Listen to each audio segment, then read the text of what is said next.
did you first find out that you could write? I mean, you've had some incredible hits, both for yourself and for a whole host of other artists, including Farnham and Cocker and Ringo Starr and the Pointer Sisters. When did you first discover that you had this talent and you could keep pushing them out?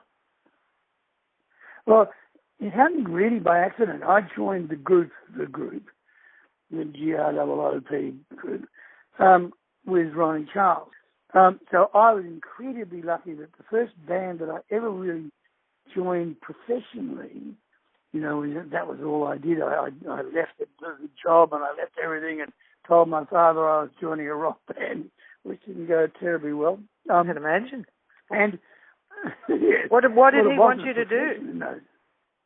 He wanted me to be a surveyor. I have no idea why, but I could have spent my life with a theodolite rather than a piano. Thank God I didn't.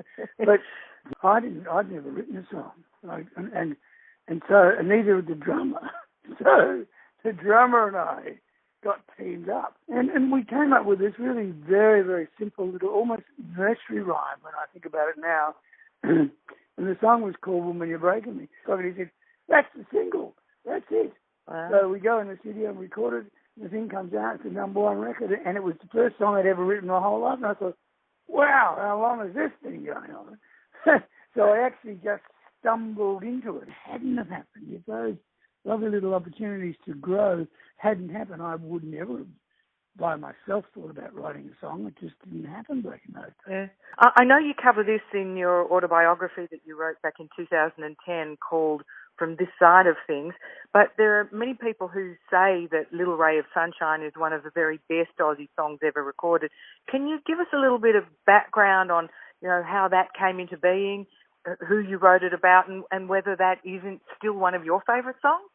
Well, they're kind of songs are a bit like kids, so you launch them out there, and if they have a bit of success, you're proud of them, and you're quite happy to play them from time to time. The song itself, it really doesn't matter who it's about, but it was about a situation that happened where people that were very, very close to the circle, that the band was in those days, had a very acrimonious relationship, but we all were very friendly with them, and they were very close to us. And then they had this enormous bust up, but she had already become pregnant, and in due course the baby was born, and everyone was so busy dividing up into teams about whether the guy was right or the girl was right or all that sort of stuff. It almost seemed to me as though the little girl that was born didn't really, get acknowledgement. So I just sat down one day and wrote the song for the little girl. Does she know it was written about her? No. She doesn't? No. Circumstances have prevented me over the years, for just other reasons, that I've never told her. But she's 50 years old now. She doesn't know. Nobody knows who it is. You're spending these days living in Woodstock outside of New York City because your son's attending Northeastern University. You must be very proud of Austin. And I believe you've had shoulder surgery not so long ago. How is life in the States for you? And are you looking forward to coming back home and touring the country? Oh, yeah. One of the great pleasures in my life, one of the blessings in my life, is that because I lived here for so many years on and off, I do have a lot of people here that I write with and work with. And, I finished an album last year in Nashville, and that's going to come out in a little while. And so I'm able to work here and live here part of the time and enjoy it. And I love Woodstock. I mean, God, it took me 50 years to get here, if you think about it. But it finally arrived. And there's some of the people aren't here anymore, but it's a lovely part of the world.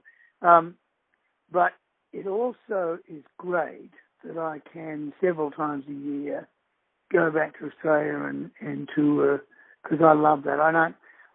People sometimes say to me, she's 71 now. I mean, do you think you should hang it up and buy yourself some golf clubs and try and act your age a bit. But my point of view is that that hour and a half or 2 hours on stage every night is the greatest thing I can do for me.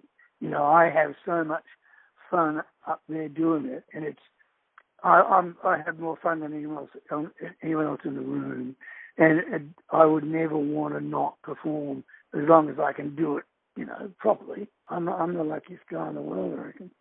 What are we going to see on the 2018 APIA Good Times tour? You really do most of your hits. We don't get tons of time on stage each because there's 5 acts in the show. So we get about a half an hour each, and that's not a long enough time. That's a long enough time to do 5 or 6 hits. Yeah. And so in this instance, all of us will be, trotting out the favourites pretty much.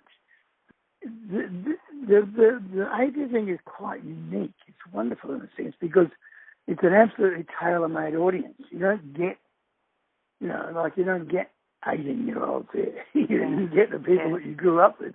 Yeah. I look out in the audience in an APIA show, and all of those people were at my shows or our shows when they were 16 and 17 and 18, and they've grown up with us.